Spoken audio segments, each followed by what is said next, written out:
చేయాలని, ఆహారము కోసము మొక్కలను పెట్టాడు. అలాగే రకరకాలైనటువంటి జీవరాశులని ఇచ్చాడు. నీరు కోసము మేఘాలు వచ్చి వర్షము కురిసేలాగున ఏర్పాటు చేశాడు. అలాగే బ్రతకడానికి, పీల్చటానికి అవసరమైనటువంటి గాలిని, ఆక్సిజన్ని ఏర్పాటు చేసి ఉంటున్నాడు. ఇలా పలు విధాలుగా ప్రకృతి నుండి మనకు కావలసినటువంటి ప్రతి విధమైనటువంటి ఏర్పాటుని చేసి మనకు బ్రతుకునిస్తున్నాడు. ఇవన్నీ తాను ప్రసాదించినటువంటివి. మనిషి బ్రతకడానికి ముఖ్యంగా గాలి కావాలి, నీరు కావాలి, ఆహారము కావాలి, తదుపరి వస్త్రము కావాలి, ఉండటానికి గృహము కావాలి. అయితే దేవుడు వస్త్రాలను కూడా ఆది దంపతులకు ఇచ్చాడు. ఇక గృహం విషయమై తాను చెప్పినటువంటి మాట ఏంటంటే, గృహములు మీరు కట్టుకొని అందులో నివాసము చేయండి అని ఇశ్రాయేలీలకి చెప్పాడు.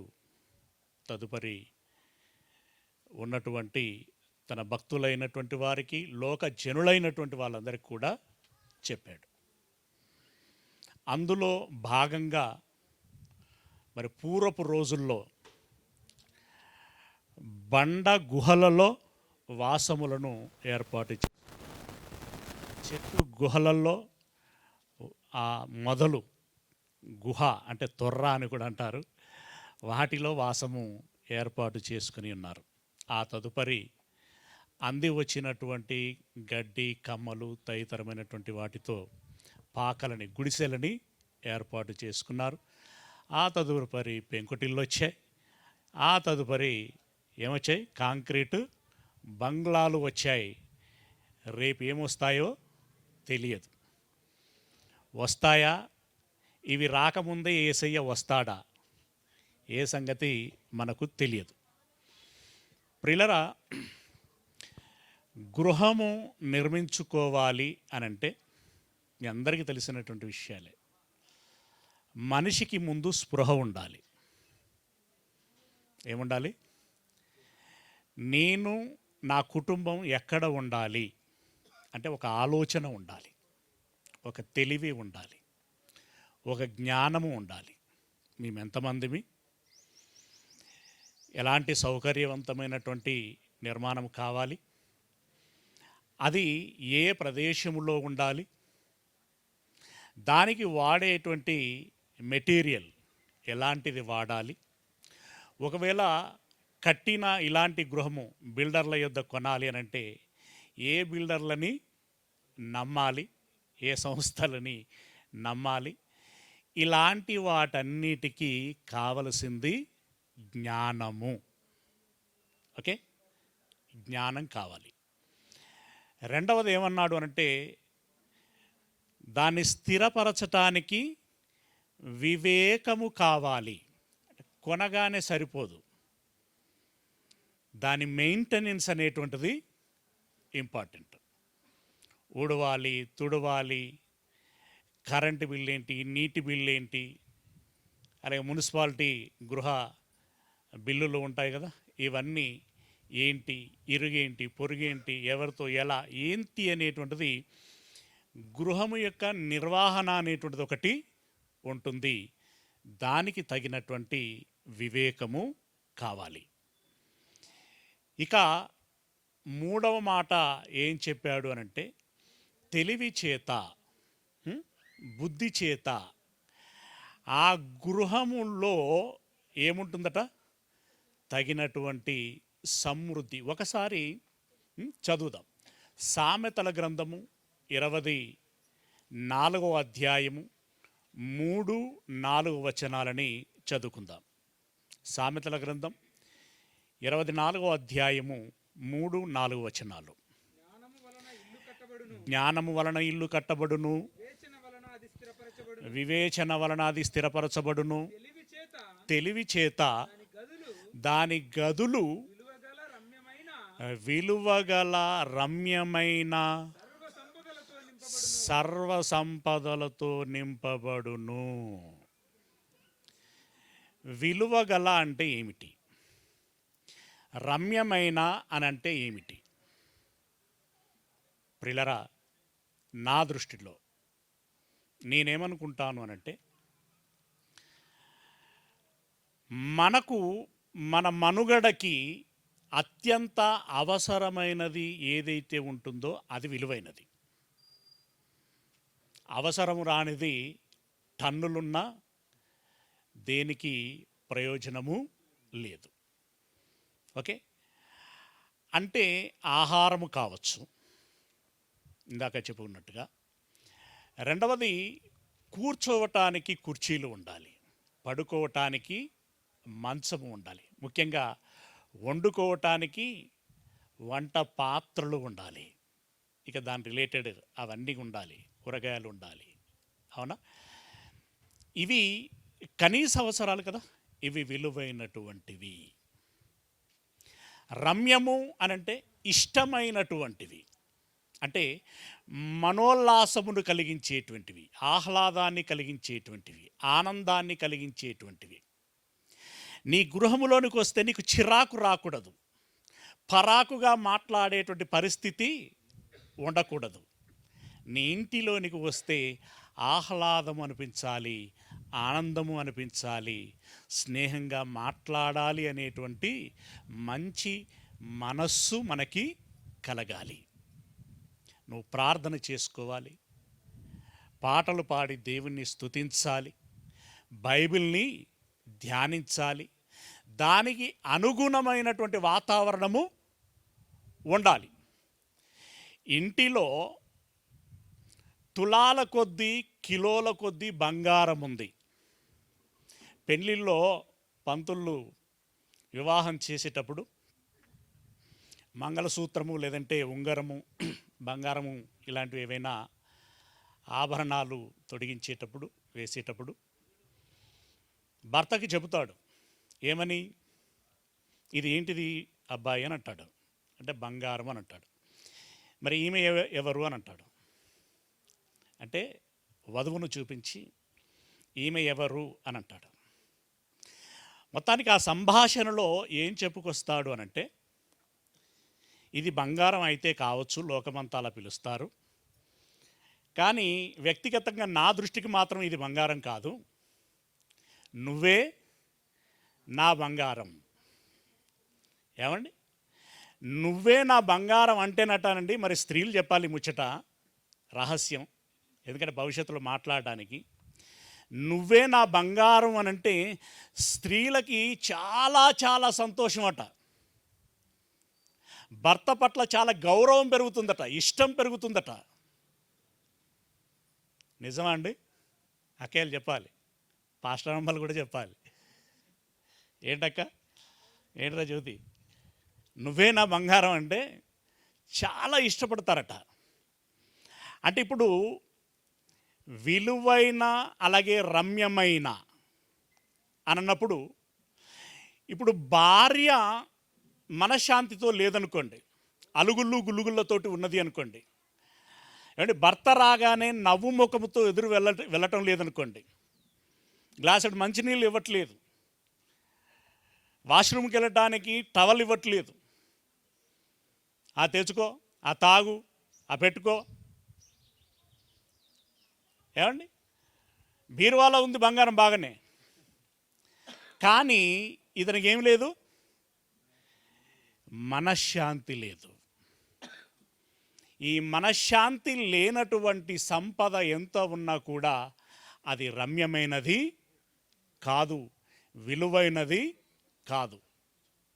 ఏమండి, అలాగే భర్త భార్యని బాగా చూసుకోగలిగేటువంటి వాడై ఉండాలి, భార్య భర్తని మంచి గౌరవించేటువంటి లోబడేటువంటి స్త్రీ అయి ఉండాలి. అలాగే పిల్లలను చక్కగా పెంచుకోవాలి, జ్ఞానములో ఎదిగింప చేసుకోవాలి. ఆ పిల్లలను చూస్తే నీకు ముచ్చటేయాలి, ఎప్పుడెప్పుడు ఇంటికి వద్దామా, పిల్లలతో మాట్లాడదామా అనేటువంటి కుతూహలము ఉండాలి. అలాంటి వాతావరణం ఉండాలి. అంతేగాని ఇప్పుడు వాడితో మాట్లాడితే వాడెంత బగ్గుమంటాడో తెలియదు, వాడు ఎప్పుడేం మాట్లాడతాడో తెలియదు, అసలే వాడికి క్రాకు అనేటువంటి వాతావరణం ఉన్నదనుకోండి, వచ్చి మందలియలేడు, తల్లిదండ్రులకి పిల్లలకి మంచి ఆరోగ్యకరమైన సంబంధము ఉండదు. లేనప్పుడు ఏమవుతుందండి, పిల్లలు పోయి వాళ్ళ కోసం ఇట్లాంటి పరిస్థితి ఉంటుందని ఏం ఏర్పాటు చేశాం, చిల్డ్రన్స్ బెడ్రూమ్. నువ్వు వెళ్ళి అందులో నీకు ఇష్టం వచ్చినట్టుగా చేసుకో. మాకు మాస్టర్ బెడ్రూమ్ ఉంది, మేము మా పనులు మేము చేసుకుంటాం, అంతే. దినం గడిచిపోతుంది, మళ్ళీ ఎవరి పనులకి వాళ్ళము వెళ్ళిపోదాం. ఇలాంటి పరిస్థితి ఉంటే అది కుటుంబము కాదు. ఈ మాత్రం దానికి బయట ఎక్కడైనా తలవాల్చుకోవచ్చు, అది కాదు. ఒక కుటుంబ బాంధవ్యము అనేటువంటిది ప్రేమ, అనురాగాలు, ఆప్యాయతలు, సంతోషాలు, ఆనందాలు, సమాధానాలు, సంతృప్తులు ఉన్నప్పుడు అది విలువైనది, అది రమ్యమైనది, దాన్ని మించినది ఏమీ లేదు. అలాగని సోఫాలు కొనుక్కోకూడదా, బెడ్లు కొనుక్కోకూడదా, ఇంకా మిగిలినటువంటి ఐటమ్లు ఏం కొనుక్కోకూడదా అంటే కొనుక్కో, కానీ వాటికంటే విలువైనది ఇది అనేటువంటి విషయాన్ని మీరు గుర్తించాలి. ఓకేనా? రైట్. ఇది గృహమును గురించి చెప్పినటువంటి మాట. ఇప్పుడు మనమందరము దేహములను ధరించుకొని ఉన్నాం. దీన్ని ఎవరు నిర్మించారు? దేవుడు. ఈ ఇంటిని మనం కట్టుకుంటున్నాం, కానీ ఒంటిని ఎవరు కట్టాలి? దేవుడు కట్టాలి. దేవుడు కట్టిన ఒంటిలో మనం ఉన్నాం ఆత్మగా, అంతేనా? ఆత్మగా ఉన్నాం. ఇంటిని ఖాళీ చేసి వెళ్ళినట్లుగానే ఒంటిని కూడా ఖాళీ చేసి వెళ్ళాలి. ఒళ్ళు అంటే శరీరం, దేహం, దీన్ని ఖాళీ చేసి వెళ్ళాలి. దేవుడు కట్టిన ఇల్లు, దానికి కూడా ఒక లైఫ్ స్పాన్ ఇచ్చాడు, లైఫ్ పీరియడ్, ఎక్స్పైర్ డేట్ ఇచ్చాడు. అది తీరిందంటే దాన్ని మనం ఏమంటామనంటే ఆయుష్ ముగిసింది, చనిపోయాడు అని అంటాం. ఈ దేహాన్ని విడిచిపెట్టిన తర్వాత మరి ఎక్కడ ఉండటానికి వెళ్ళాలి? ఈ దేహం మరలా దేనిలో ఉండాలి అనంటే దీనికి ఆల్టర్నేటివ్గా దేవుడు మనకు మహిమగల దేహమును ఇస్తున్నాడు. ఎప్పుడు? పునరుత్థానములో. అవునా? యేసయ్య మట్టి శరీరమును ఈ మట్టిలో కలిపి 3వ దినమున మహిమగల శరీరమును ధరించుకొని తిరిగి లేచాడు. దాన్నే పునరుత్థానము అని అన్నాం. అవునా? అలాగే మనము కూడా ఇప్పుడు ఈ భూమి మీద ఈ గుడారమును ఏం చేయాలట? ఏమండి, మీరు ఆలస్యం అయిందని భావించకపోతే చదువుకుందాం. కొరింథీలో రాసినటువంటి 2వ పత్రిక 5వ అధ్యాయము 1వ వచనం. భూమి మీద మన గుడారమైన, అంటే ఈ శరీరాన్ని ఉద్దేశించి చెప్తున్నాడు అక్కడ, మన గుడారమైన ఈ నివాసము శిథిలమైపోయినను చేతి పని కాక దేవుని చేత కట్టబడినదియు నిత్యమైనదియునైనా నివాసము దేవుడు పరలోకమునందు మనకు డిజైన్ చేశాడు. ఆ దేహము ఎలా ఉంటుందట అంటే ఫిలిప్పీలో రాసిన పత్రిక 3వ అధ్యాయము 21వ వచనంలో చెప్తున్నాడు. ఫిలిప్పీలో రాసిన పత్రిక 3వ అధ్యాయము 21వ వచనము.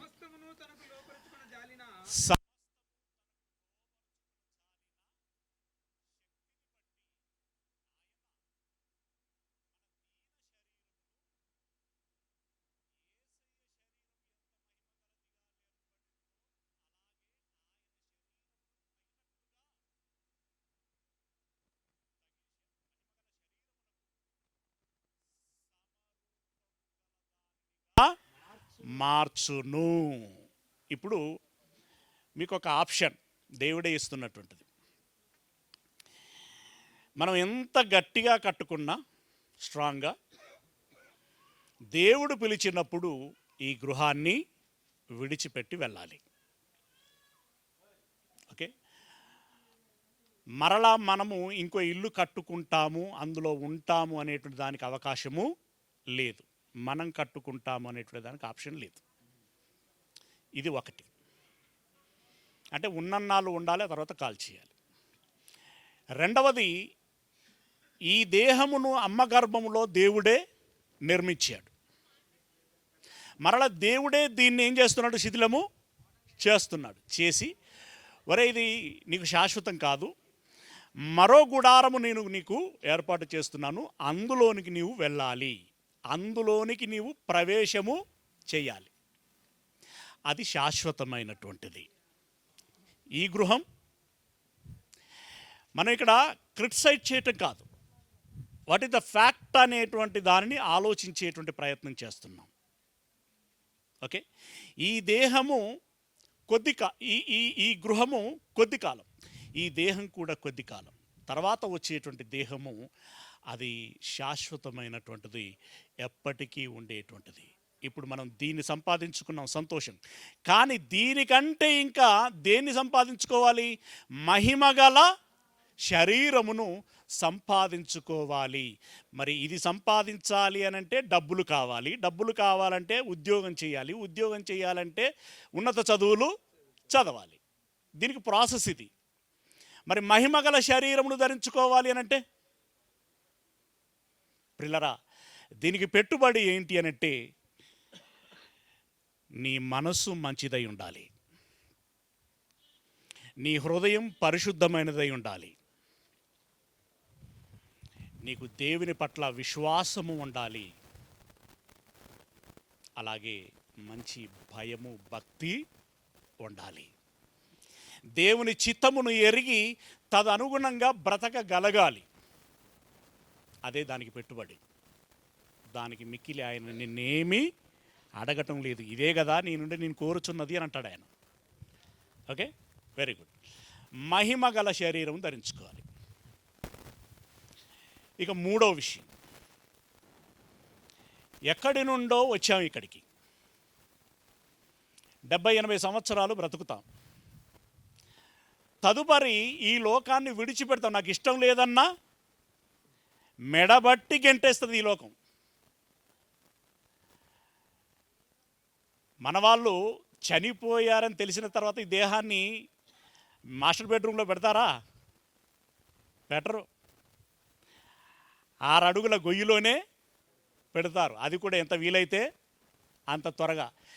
ఎవరైనా ఆలస్యంగా వస్తున్నారని తెలిస్తే ఫోన్లు త్వరగా వచ్చేయి. ప్రిలరా, ఈ లోకములో నుండి మనం వెళ్ళిపోవాలి. ఎక్కడికి వెళ్ళాలి? ఈ పురాలు, ఈ పట్టణాలు, ఈ గృహాలు ఇక్కడ శాశ్వతము కావని తెలుసుకున్నాం. కానీ దేవుడు శాశ్వతమైనటువంటి నివాసమును మనకు ఏర్పాటు చేస్తున్నాడు. ఏమంటే దేవుడు రాయించినటువంటి మాటలు సత్యమా అసత్యమా, ఆచరణ యోగ్యతలో ఉన్నటువంటివా లేవా అనేటువంటిది మీరే మీ మనసులో ఎరిగి నిర్ణయించుకునేటువంటి ప్రయత్నం చేయండి. ఇదివరకు విన్నవారైతే దాన్ని మరల మననం చేయండి, వినని వారైతే ఆలోచించేటువంటి ప్రయత్నం చేయండి. ఏమంటుంటే తెలుసా? హెబ్రీలో రాసిన పత్రిక, ముఖ్యమైనటువంటి మాటలు. హెబ్రీలో రాసిన పత్రిక 13వ అధ్యాయము 14వ వచనం. హెబ్రీలో రాసిన పత్రిక 13వ అధ్యాయము 14వ వచనము. నిలువరమైన పట్టణము అదేంటండి? నిలువరమైనటువంటి పట్టణం మనకి ఇక్కడ లేదట. మరి ఇంత చేసి ఈ ఊరి పేరు ఏం పేరు? రామ్నగరా? రాంపల్లిలో ఏదో ఎంక్లేవ్ ఉంది. ఈ ఎంక్లేవ్లో 148 బిల్డింగ్. ఇది కూడా పెద్ద ఊరంతున్నది, అవునా? అయితే ఈ చిన్న టౌన్లో మనకేం లేదట, నిలువరమైన పట్టణము మనకి ఇక్కడ లేదు. మరి ఎందుకు కట్టుకున్నాం? ఉన్నంతకాలం ఉండడానికే, శాశ్వతంగా ఉంటామని కట్టుకోవట్లేదు మనం. నిలువరమైనటువంటి పట్టణం మనకి ఇక్కడ లేదు, కానీ ఉండబోచున్న దాని కోసం ఎదురు చూచుచున్నాము. చూస్తున్నారా? ఉండబోవుచున్న దానికోసం ఎదురు చూస్తున్నాం. మేబీ వివాహమైనప్పటి నుండి సంతోష్ జ్యోతిలు ఎన్నిసార్లు మాట్లాడుకొని ఉంటారో, ఏమండి మనకు ఒక ఇల్లును కట్టుకుందాం కదా. ఫ్రీ ప్లాన్, ఎవరైనా కూడా ఫ్రీ ప్లాన్ చేయాల్సింది. దాన్నే జ్ఞానం అన్నాం ఇందాక. మరి ఇదంతా బాగుంది, ఓకే. జ్యోతి వాళ్ళ డాడీ కూడా చాలా ప్రయత్నం చేసి ఉంటాడు, సంతోష్ వాళ్ళ డాడీ వాళ్ళ కుటుంబం కూడా చాలా ప్రయత్నం చేసి ఉంటుంది. కానీ సత్యం ఏంటండి? ఈ పురమును విడిచిపెడతాం అన్న పేరు నాకు జ్ఞాపకం రావట్లేదు, కానీ జ్యోతి వాళ్ళ డాడీ, అన్నయ్య మీ కూతురు ఈ పురమును అంటే మీరు అపార్థం చేసుకోకూడదు. ఈ జీవితము రావటం పోవటం అనేటువంటిది అందరికీ కామన్ థింగ్. అది దేవుడు బై డిఫాల్ట్గా పెట్టినటువంటి విషయం అది. ఇప్పుడు మీరైనా మేమైనా మనమందరం ఒక దినమున ఈ లోకాన్ని విడిచిపెట్టి వెళ్ళాల్సినటువంటి వారు. మరి వెళ్ళిపోతున్నటువంటి మనము కూడా ఒక దగ్గర ఉండాలి కదా. అదే ఏమన్నాడు? నిలవరమైన పట్టణం మనకి ఇక్కడ లేదు, ఉండబోవు దానికోసం. ఆ ఉండబోయేటువంటి పట్టణము ఎక్కడుంది? అది ఏ జిల్లాలో ఉంటుంది? ఏ రాష్ట్రంలో ఉంటుంది? ఏ దేశంలో ఉంటుంది? ఏ లోకంలో ఉంటుంది? అక్కడ మనకు ఉండటానికి ఏం కావాలి? స్థలం కావాలి, లేదా పట్టణము, గృహము కావాలి. డబ్బులున్నోళ్ళు ఎందుకైనా మంచిది, భూమి నిండిపోతే మనకు ఉండటానికి కష్టమవుతుంది అని చెప్పి చంద్రమండలం మీద ప్లాట్లు కొన్నారట. ఏమండి, మనిషి ఈ భూమిని విడిచిపెట్టి చంద్రమండలం మీదకి వెళ్ళి ఉండగలడా? లేదండి, ఉండలేడు. మానవ నివాసయోగ్యమైన భూగోళము ఈ విశ్వంలో ఒకే ఒకటి ఉంది, దాన్ని స్థిరపరిచాడు. దీన్ని విడిచిపెడితే వెళ్ళాల్సినటువంటి చోటు దేవుడు నిర్ణయించాడు. ఒకటి పరలోకం, మరొకటి పాతాళమందు ఉన్నటువంటి నరకం. నరకం మనకొద్దు, నిత్య జీవం కావాలి, పరలోకం కావాలి, ఆ పట్టణము కావాలి. ఆ పట్టణము కోసము మనం చేస్తున్న ఆలోచన ఏంటి? మనం చేస్తున్న ప్రయత్నం ఏంటి? దానికోసం పెట్టుబడి ఎంతగా సంపాదిస్తున్నాం? దానికోసం మనము ఏం సిద్ధం చేస్తున్నాం? మన పిల్లలకి ఏం ఆలోచన చెప్తున్నాం? ఒరే నాన్న, రేపొద్దున పోయిన తర్వాత ఉండటానికి ఒక ఇల్లు కావాలి. ఇక్కడైతే చాలా చెప్తాం కదా, చెప్పారు మీరు. మీ ప్రోద్బలమే ఎక్కువ ఉందని నేను అనుకుంటున్నాను. మీరు కట్టించారు, ఇట్స్ ఓకే, సంతోషం. కానీ ఈ లోకాన్ని విడిచిపెట్టి వెళ్ళిన తర్వాత నిలవడానికి ఒక నివాస స్థలము కావాలి.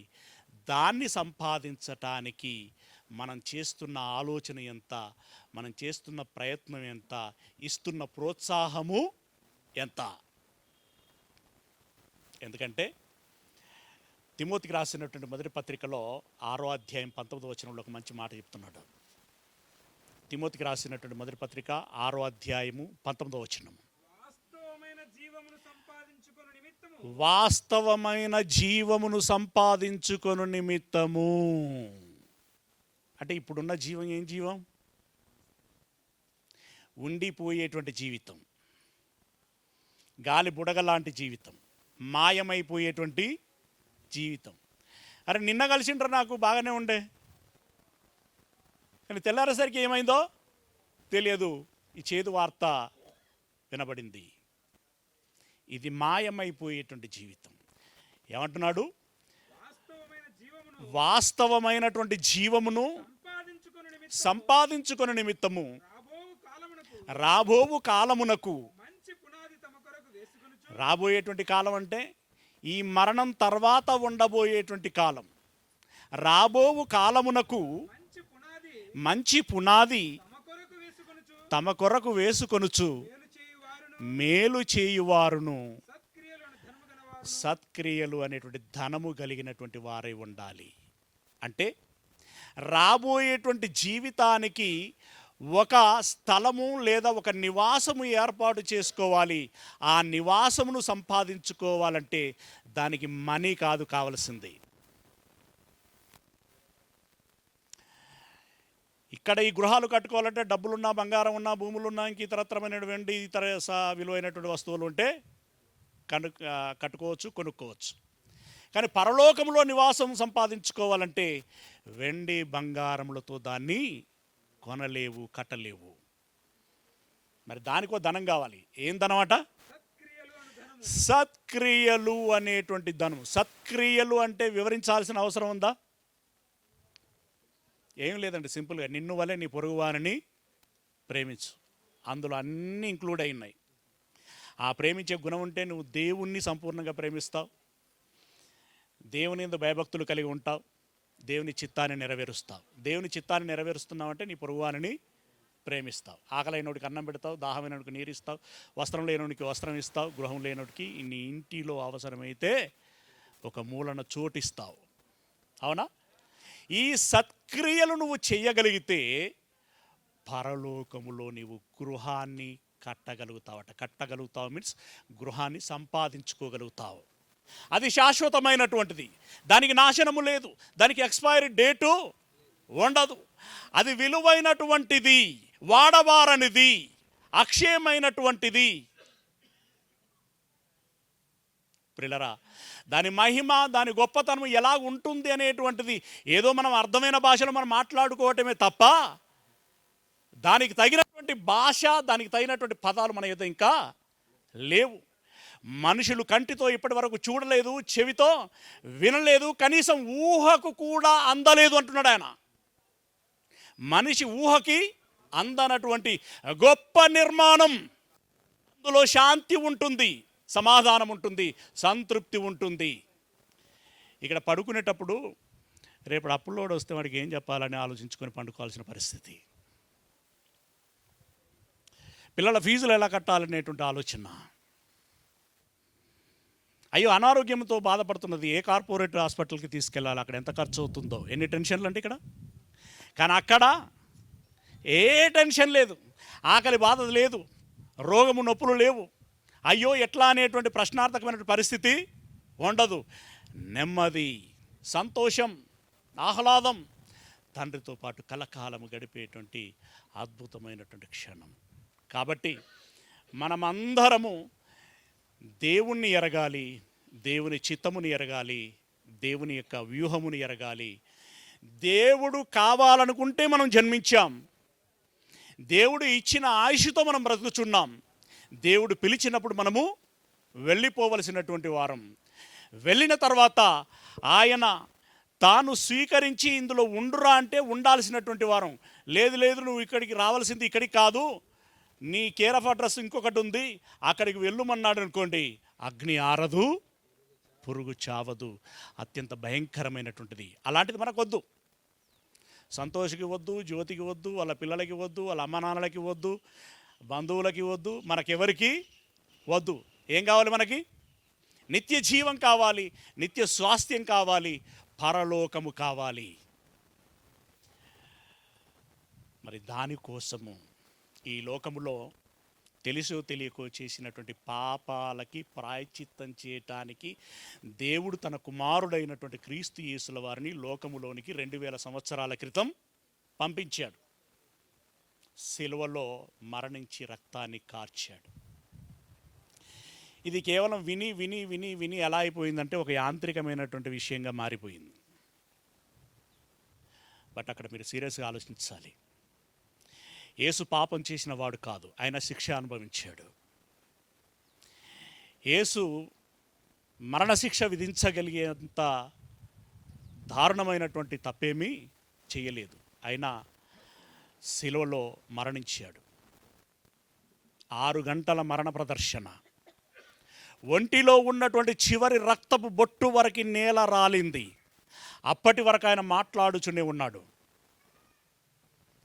సమాప్తమైంది అని తన జీవితాన్ని ఈ లోకములో ముగించాడు, శారీరక జీవితాన్ని. ప్రియులారా, ఆ రక్తమును గురించి, దాని వెనకాల ఉన్నటువంటి తీరుతెన్నుల గురించి మనం ఆలోచించాలి. ఎందుకు రక్తాన్ని కార్చాడు, ఆ రక్తంలో ఏమున్నది, ఆ రక్తమును చూచుట ద్వారా మనలో ఏ ఆలోచన పుడుతుంది, తద్వారా ఏం జరగాలి అంటే ఏం లేదండి, సింపుల్గా ఆ రక్తమును చూస్తే నీవు చేసినటువంటి నీ పాపాలు జ్ఞాపకంలోనికి రావాలి, నీ నేరాలు, నీ ఘోరాలు, నీ అతిక్రమములు జ్ఞాపకం రావాలి, దాని ప్రభావాలు జ్ఞాపకం రావాలి, దాని పరిణామాలు జ్ఞాపకం రావాలి, దాని నష్టం తీవ్రత ఎంత అనేటువంటిది నీ జ్ఞాపకం రావాలి. తద్వారా నీ హృదయంలో పాశ్చాత్తాపము కలగాలి, పాశ్చాత్తాపం కలగాలి, మారు మనసు రావాలి. మారిన మనస్సు కలిగినటువంటి పరిశుద్ధుడవుగా నువ్వు బ్రతకాలి. బ్రతికితే పరిశుద్ధుల కోసం ప్రభు యేసుల వారు ఈరోజు ఇక్కడ మనం నెమ్మదిగా ఇక్కడ చల్లగా కూర్చున్నాం కదా, కానీ పరలోకంలో ప్రభు ఏం చేస్తున్నాడట అది చూసుకొని ముగించుకుందాం. యోహాను సువార్త 14వ అధ్యాయము, యోహాను సువార్త 14వ అధ్యాయము 2వ వచనం నుండి, నా తండ్రి ఇంట అనేక నివాసములు కలవు. ఎవరండి మన తండ్రి? సృష్టికర్త, ఉన్నవాడు, జనన మరణములు లేనటువంటి వాడు, ఆది అంతములు లేనటువంటి వాడు, ఆత్మ అయినటువంటి తాను తన భాగమును పంచి ఆత్మలనుగా మనకు జన్మనిచ్చినటువంటి వాడు కదా. ఆ తండ్రి ఇంట ఏమున్నాయట? అనేక నివాసములు అనేక నివాసములు కలవు. ఆ తర్వాత, లేని ఎడల లేని ఎడల మీతో చెప్పేదను, నీకు స్థలము సిద్ధపరచవలెచున్నాను. నేను మీకు స్థలము సిద్ధపరచవెలుచున్నాను, నేను మీకు స్థలము సిద్ధపరచవెలుచున్నాను. దేవుని కృపను బట్టి ఇక్కడ ఒక స్థలం సంపాదించుకున్నాడు సంతోష్ జ్యోతిలో. కానీ అదే సంతోష్కి ఏం చెప్తున్నాడు ఇప్పుడు? సంతోష్, నీకు శాశ్వతమైనటువంటి స్థలం పరలోకములో నేను సిద్ధపరుస్తున్నాను. కావాలా? ఏమంటావు సంతోష్? కావాలా? ఇది చాలా? ఇచ్చిందేదో ఇచ్చింది చాలా? ఇది చాలా? ఏమయ్యా, చాలదు. ఏం కావాలి? మరణము తర్వాత మరలా బ్రతకబోయేటువంటి జీవితం ఏదైతే ఉన్నదో, ఏమండి, మరణించిన వాడు మరలా బ్రతికింపబడును, బ్రతికింపబడినటువంటి వాడికి మరలా జీవితంలో ఎన్నడూ మరణము ఉండదు. శాశ్వతమైనటువంటి జీవితం, శాశ్వతంగా జీవించబోయేటువంటి మనకు శాశ్వతమైనటువంటి నివాసములు కావాలి. ఆ స్థలములను యేసయ్య సిద్ధపరుస్తున్నాడు. 148 ఎవరికి? 149, 150, 152 అలాట్ చేయాలి కదా. మరి అక్కడ ఇదే నెంబర్ వస్తుందో మరి ఇంకో నెంబర్ వస్తుందో సంతోష్కి? సంతోష్కి ఒక్కరికైనా మనకు కూడా కావాలన్నా? మనకు కూడా కావాలన్న వాళ్ళు చేయొద్దండి. దేవునికి స్తోత్రం కలుగును గాక. మనకు కూడా కావాలి. మరి మనకు కావాలంటే మనం ఏం చేయాలి? 2 విషయాలు చెప్పుకున్నాం. ఒకటి, నీ మనస్సు మంచిదై ఉండాలి, అందులో చాలా సంగతులు వచ్చాయి. రెండవది, సత్క్రియలు అనేటువంటి ధనము ఉండాలి, దేవుని చిత్తం చొప్పున. కారణ జన్ములముగా మనం జన్మించాం.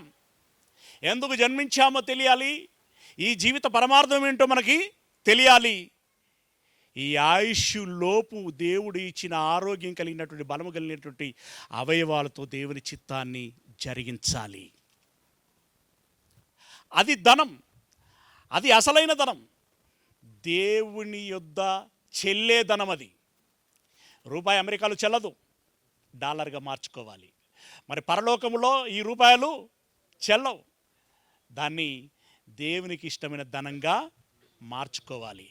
మార్చుకున్నటువంటి వారికి ఆ స్థలము సిద్ధపరచబడుతుంది, అది వారికి ఇవ్వబడుతుంది. పరలోకపు తాళపు చెవులు మన పూర్వీకుడైనటువంటి ఎవరికి ఇచ్చాడట? పేతురు గారికి ఇచ్చాడు.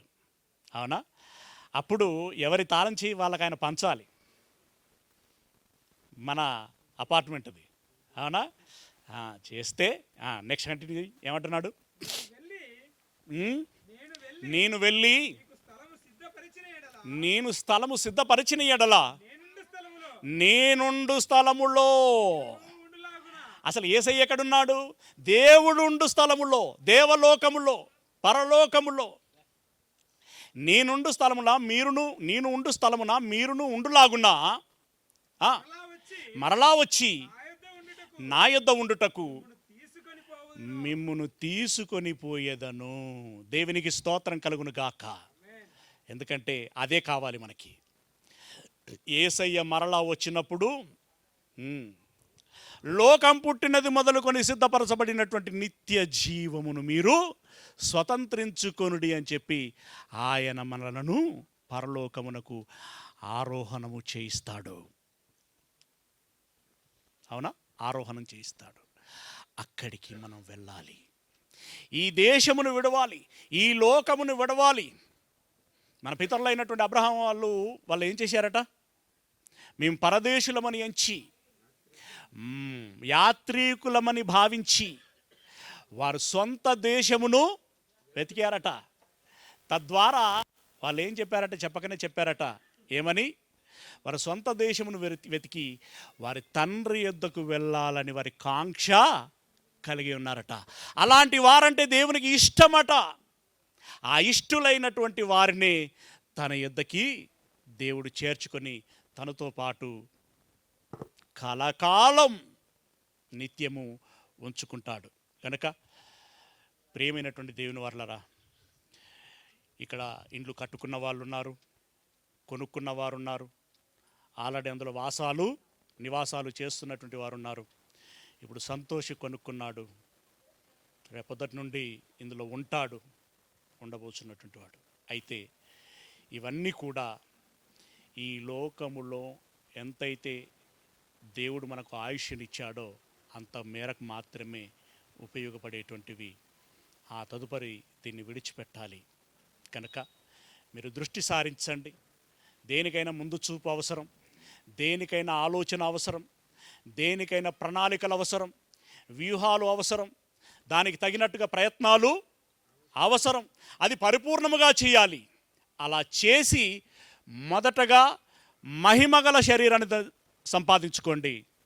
రెండవదిగా నిలవరమైనటువంటి పట్టణములో మీకోసం అంటూ ఒక స్థలాన్ని సంపాదించుకోండి. దానికోసం మీరు నిత్యం ప్రయత్నం చేయండి. ప్రయత్నం చేసేటువంటి వారందరి కోసం పరిశుద్ధాత్ముడు, ప్రభు యేసు రక్షకుడైనటువంటి క్రీస్తు, మన కన్న తండ్రి అయినటువంటి దేవుడు అనునిత్యము మనకు సహాయం చేస్తాడు. అలాగున చేయును గాక.